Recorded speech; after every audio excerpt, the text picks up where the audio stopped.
Then Jesus said to the crowds and to his disciples, "The teachers of the law and the Pharisees sit in Moses' seat. So you must be careful to do everything they tell you. But do not do what they do, for they do not practice what they preach. They tie up heavy, cumbersome loads and put them on other people's shoulders, but they themselves are not willing to lift a finger to move them. Everything they do is done for people to see. They make their phylacteries wide and the tassels on their garments long. They love the place of honor at banquets, and the most important seats in the synagogues.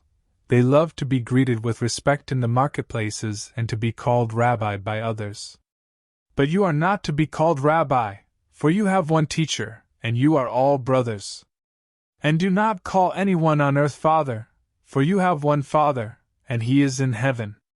Nor are you to be called instructors, for you have one instructor, the Messiah. The greatest among you will be your servant. For those who exalt themselves will be humbled, and those who humble themselves will be exalted. Woe to you, teachers of the law and Pharisees, you hypocrites! You shut the door of the kingdom of heaven in people's faces. You yourselves do not enter, nor will you let those enter who are trying to. Woe to you, teachers of the law and Pharisees, you hypocrites! You travel over land and sea to win a single convert, and when you have succeeded, you make them twice as much a child of hell as you are. Woe to you, blind guides! You say, if anyone swears by the temple, it means nothing, but anyone who swears by the gold of the temple is bound by that oath. You blind fools! Which is greater, the gold, or the temple that makes the gold sacred? You also say, if anyone swears by the altar, it means nothing, but anyone who swears by the gift on the altar is bound by that oath. You blind men! Which is greater, the gift, or the altar that makes the gift sacred? Therefore anyone who swears by the altar swears by it, and by everything on it. And anyone who swears by the temple swears by it, and by the one who dwells in it. And anyone who swears by heaven swears by God's throne and by the one who sits on it.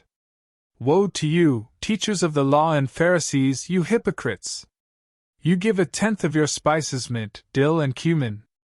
But you have neglected the more important matters of the law: justice, mercy and faithfulness.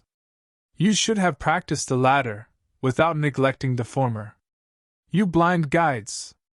You strain out a gnat but swallow a camel. Woe to you, teachers of the law and Pharisees, you hypocrites!